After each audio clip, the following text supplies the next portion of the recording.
Ever feel like you're being watched? Like somebody's always keeping tabs? Yeah. I mean, these days we all use Google Maps, right? Can't live without it. But imagine, just imagine if those little digital breadcrumbs you're leaving behind, everywhere you go, imagine if they could be, well, used against you, especially when it comes to something as personal as, well, reproductive health care. It's kind of creepy when you think about it. And that's exactly why we're doing this deep dive today. Yeah. We're going deep into Google's location tracking practices. We're looking at this new report just came out from Accountable Tech.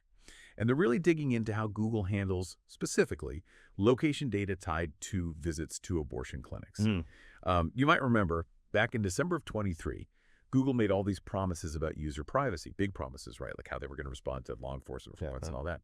Well, Accountable Tech wanted to see if they were actually, putting their money where their mouth is.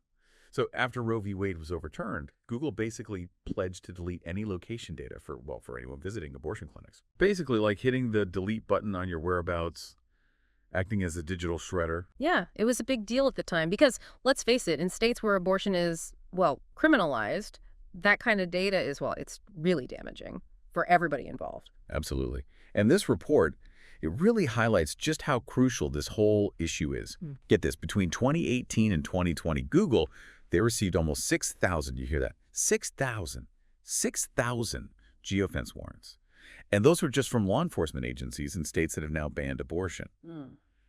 I have to admit, I wasn't totally clear on what a geofence warrant actually was. Yeah, it's kind of a scary thought when you really, when you think about it. Imagine this. The police want to know who was at a protest, so they get a geofence warrant. And that means they can get location data from every single phone, every device that was anywhere near that protest. It doesn't matter if you were part of it, just walking by, whatever. It's like this digital net, just scooping everybody up. Wow. See, I didn't realize it was that, invasive. Makes you think twice about, hitting that Enable Location Services button. So Accountable Tech, in this investigation they actually ran a bunch of experiments, 7 different states. And they basically created this whole digital simulation of what a person's phone would do if they were going to a Planned Parenthood. And that choice is important, using Planned Parenthood.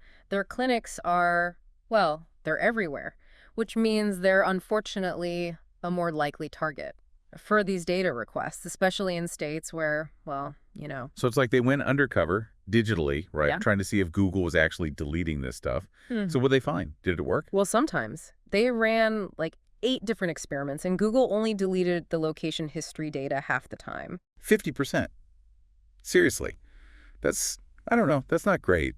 It's like flipping a coin, but with your privacy. What's worse, it gets even trickier when you look closer at what they actually deleted. They would remove the actual pin on the map, showing the clinic. But a lot of times, they kept the route data. Yeah. It's like giving law enforcement a connect the dots. They took out the part where it says Planned Parenthood on the map, but they're still showing all the lines and streets. Oh, wow. I see what you mean. Sneaky. And the report, it even had this example about one of their staff members in New York, right? Yeah, they had one of their people visit a Planned Parenthood, and when they checked their own location history, the clinic name was gone, but the route was still right there. So they're giving you this, illusion of privacy, but behind the scenes, they've still got all the info. And then there's the whole thing with those location search queries. They don't seem to be going anywhere, huh? Nope. Doesn't matter if they delete the location data itself, Google keeps those search queries. In fact, they put a screenshot right in the report. You can see it right there, clear as day. It says Planned Parenthood near me, and it even says Philadelphia right underneath. I'll be honest, that's what really gets me. Even if you're trying to be careful, not clicking on stuff, just searching for something, that can be used against you. It's the whole picture, right? They're building this whole profile. Say you search for, pregnancy symptoms one day, then it's OBGYNs near me. Google's got it all. Yeah. And then it's like, how do you even stay ahead of it? Especially when these companies are always changing their policies. Speaking of which, didn't Google announce some new policy back in December 23, I think? They did. They said that from now on, they're only keeping location history on people's devices, not in their big central database. Huh. Okay. So that's, maybe a step in the right direction, I guess. It sounds good on paper, but you've got to wonder, how much can we really trust them on this? Yeah, Google doesn't exactly have a spotless record when it comes to this stuff. User privacy, right? They've made promises before. And let's just say things didn't exactly go according to plan. Actions speak louder than words, as they say. So true.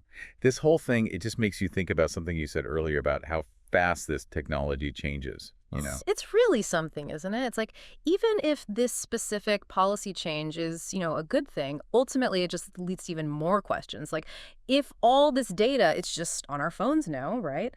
Does that actually make it safer? What if, say, law enforcement, what if they get a hold of your phone? Are there any laws in place to stop them from just, like, looking at everything? Right. That's a really good point. It's like we're always one step behind. Exactly. And that's why it's so important to, to keep up with all this stuff. Stay informed, stay engaged. We can't just assume our data is safe. Yeah. We got to demand better. We need stronger laws, stronger regulations, and these big tech companies. We got to hold their feet to the fire, make them keep those promises. You know what I mean? It can feel really overwhelming, though. Like it or not, we're up against these huge, powerful companies.